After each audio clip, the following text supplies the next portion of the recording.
कानपुर में गंगा नदी की सतह में मुसलसल इजाफा देखा जा रहा है। साथ ही दीगर नदियों में पानी की सतह बढ़ रही है, जिसके बायस कई इलाकों में सैलाब का खतरा मंडराने लगा है। गुज़िश्ता दिनों पहाड़ी इलाकों में बारिश के बाद नरोरा डैम से बड़े पैमाने पर पानी छोड़ा गया था, जिसकी वजह से कानपुर में गंगा खतरे के निशान के पार है। ऐसे में गंगा किनारे रहने वाले लोगों को अलर्ट कर दिया गया है। इंतजामिया भी गंगा के बढ़ते हुए पानी की सतह पर मुसलसल नजर बनाए हुए है।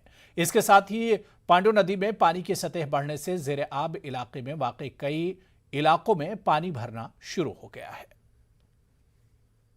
इलाकों में बर्फबारी और भारी बारिश के बाद नदियों का जलस्तर भी बढ़ गया है। कानपुर की बात की जाए तो कानपुर में गंगा नदी का जलस्तर लगातार बढ़ रहा है। जिस तरह से चेतावनी बिंदु को पार किया है जलस्तर ने, अब खतरे के निशान के पास है जलस्तर। जिस तरह से बिठूर की बात की जाए तो बिठूर के सभी घाटों पर स्नान पर पाबंदी लगा दी गई है। जिस तरह से जलस्तर बढ़ा है, तकरीबन 1 दर्जन से ज़्यादा गांवों पर खतरा मंडरा रहा है कि बाढ़ का पानी गांव में जा सकता है। जिस तरह से आप देख सकते हैं कि यहाँ पर गंगा बैराज, यहाँ पर बांध के 30 गेट खोल दिए गए हैं और पीछे से जिस तरह से पानी छोड़ा गया है, नरौरा जो बांध है वहाँ से पानी छोड़ा गया है।